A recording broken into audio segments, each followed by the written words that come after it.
নমস্কাৰ এই মুহূৰ্তত দিবলৈ লৈছোঁ আজিৰ সন্ধিয়াৰ বহুকেইটা গুৰুত্বপূৰ্ণ খবৰ।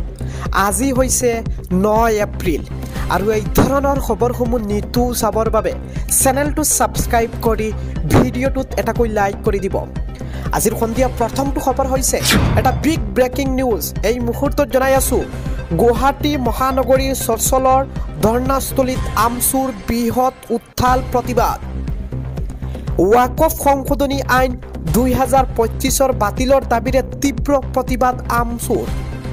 অন্য কেইবাটাও দাবীলৈ উত্থাল কৰিছে প্ৰতিবাদ আমচুৱে। প্ৰতিবাদত অংশগ্ৰহণ কৰিছে ৰাজ্যৰ বিভিন্ন প্ৰান্তৰ পৰা আমচু কৰ্মীয়ে। 2 সহস্ৰাধিক আমচুৰ নেতা কৰ্মীয়ে অংশগ্ৰহণ কৰে।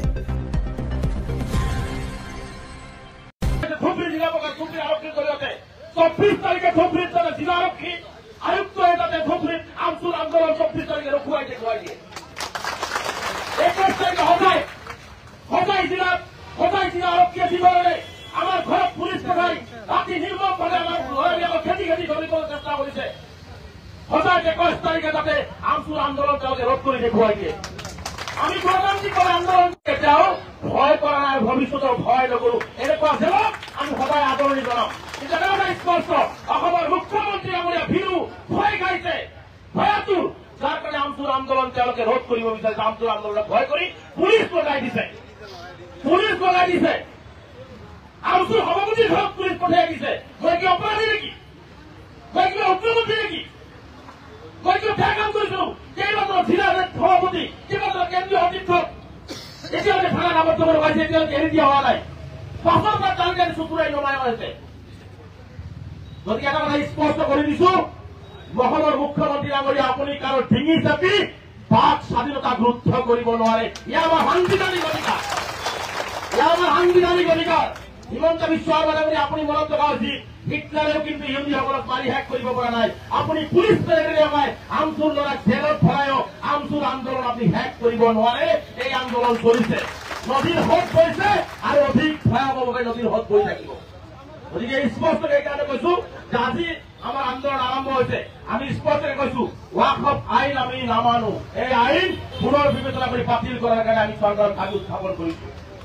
আমি মৃত্যুৰ পিছত আমাৰ যি কবৰস্থান থাকিব, শান্তিত আমি শুই থাকিব বিচাৰিছো, সেই কবৰস্থান আমাৰ পৰা কাঢ়ি ল'ব বিচৰা হৈছে। ঈদগাহৰ পৰা কাঢ়ি ল'ব বিচৰা হৈছে। লাখ লাখ মহিলাই ওয়াকফ সম্পত্তিৰ জৰিয়তে আজি উপকৃত হৈছে। চৰকাৰে আমাক কি দিছে? সবকে সাথ সবকে বিকাশ সবকে বিশ্বজৰ কথা কয়, একো দি থকা নাই। সেইখন চৰকাৰে আজি আমাৰ ওয়াকফ আইনৰ ওয়াকফ বোৰ্ডৰ জৰিয়তে আমাৰ মানুহখিনিয়ে লাখ লাখ মানুহ মূৰৰ ওপৰত ছাদ পাইছে, পৰিয়াল পোহপাল দিছে, শিক্ষা পাইছে, ভৱিষ্যত আগবাঢ়ি গৈছে। আৰু সেই আমাৰ সম্পত্তি, আমাৰ পূৰ্বপুৰুষসকলে দিয়া সম্পত্তি তেওঁলোকে কাঢ়ি ল'ব বিচাৰিছে। জিলা আয়ুক্তৰ জৰিয়তে তেওঁলোকে এই আমাৰ এটা কথা কব যে 10,000 মানুহ আছে, ইয়াত 3 বিঘাৰ কবৰস্থান কিয় লাগে? মানুহটো 10-20 জন বছৰত। তাৰ এনেকে ধৰণৰ কথাবিলাক এই আইনৰ জৰিয়তে আনিছে। লাহে লাহে আমাৰ সম্পত্তিবিলাক কাঢ়ি ল'ব। এটা কথা স্পষ্ট কৰি দিছো, এই সম্পত্তি কোনো ভাৰত চৰকাৰ বা অসম চৰকাৰৰ পৈতৃক সম্পত্তি নহয়। এই সম্পত্তি আমাৰ পূৰ্বজসকলে আমাৰ মানুহখিনিৰ অৰ্থনৈতিক উন্নয়নৰ বাবে, কাৰণ আমাৰ মানুহখিনি গম পাইছে যে কোনো এখন চৰকাৰে সংখ্যালঘু সম্প্ৰদায়ৰ মানুহৰ উন্নতি নকৰে। যদি আমাৰ সম্পত্তি যিখিনি আছে আমি এই মানুহখিনিৰ উপকাৰৰ কাৰণে দি থৈ যাওঁ। যদি সেইকাৰণে সেই সম্পত্তিবিলাক দি থৈ গৈছিলে আৰু সেই সম্পত্তিবিলাক তেওঁলোকে কাঢ়ি ল'ব বিচাৰিছে। সেই সম্পত্তি কোনো পদ্ধতিতে কাঢ়ি ল'ব দিয়া নহয়। উচ্চতম ন্যায়ালয়ত ইতিমধ্যে বহুজনে কৈছে, আমিও আলোচনা কৰি আছো। জমিয়তুল উলামায়ে হিন্দ আৰামছে আলোচনা চলাই আছে।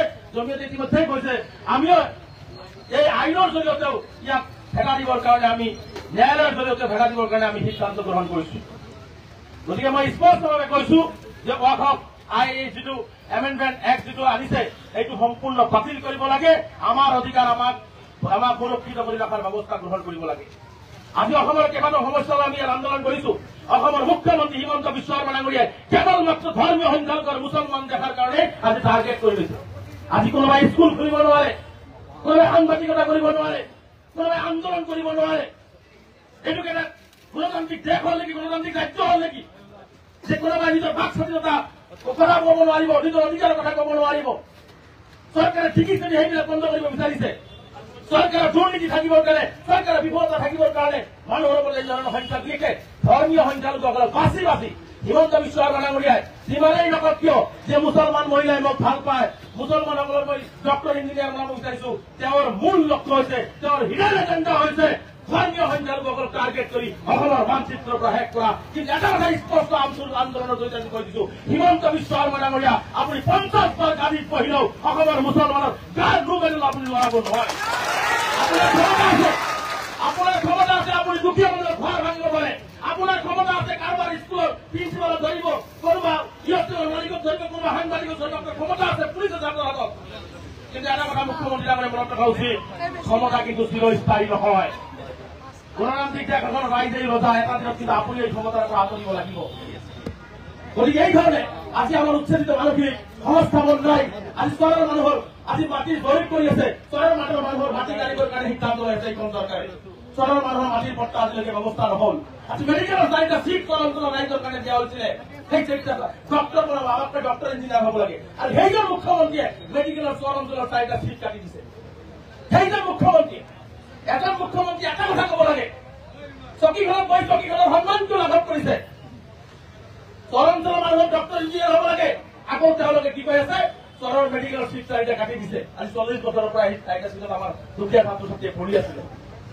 আজি ভূমিহীন যিবিলাক উচ্ছেদ কৰি পৰিয়ালৰ মাটি দিয়া নাই, আজি অন্যায়ভাৱে এটাৰ পিছত এটা, কেতিয়াবা মাদ্ৰাছাৰ ওপৰত আক্ৰমণ, কেতিয়াবা ধৰ্মীয় অনুষ্ঠানৰ ওপৰত আক্ৰমণ, কেতিয়াবা ধৰ্মীয় সংখ্যালঘুসকলৰ ব্যৱসায় বাণিজ্যৰ ওপৰত আক্ৰমণ, চাকৰিৰ ওপৰত আক্ৰমণ, সাধাৰণ নিৰহী জনতাৰ ওপৰত আক্ৰমণ। এই আক্ৰমণ বন্ধ হবৰ কাৰণে আজি এই প্ৰতিবাদ আমি আৰম্ভ কৰিছো। অসাংবিধানিকভাৱে অসমত ধৰ্মীয় সংখ্যালঘুসকলক অত্যাচাৰ কৰা হৈ আছে।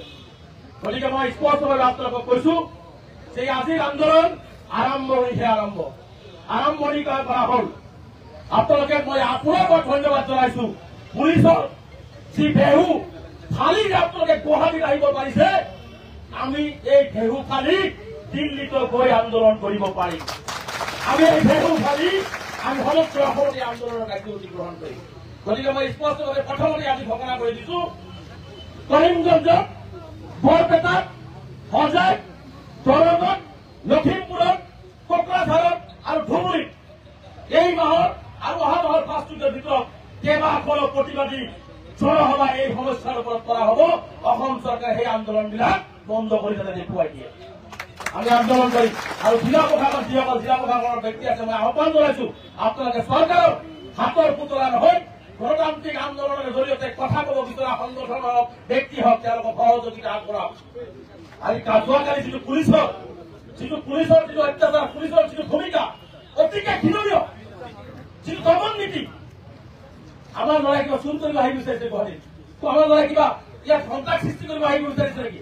আমি সম্পূৰ্ণ নীতি নিয়ম মানি চৰকাৰৰ ওচৰত, প্ৰশাসনৰ ওচৰত আমি এপ্লিকেশ্যন দি আমি আলোচনা কৰি আমি এই আন্দোলনৰ কাৰ্যসূচী গ্ৰহণ কৰিছো সম্পূৰ্ণ গণতান্ত্ৰিক আৰু শান্তিপূৰ্ণভাৱে, আৰু সেই আন্দোলনৰ ভয় গৈছে। তাৰমানে এটা কথা স্পষ্ট হৈ গৈছে যে অসমৰ বুকুত হিমন্ত বিশ্ব শৰ্মা ডাঙৰীয়া হৈছে এজন ভীৰু আৰু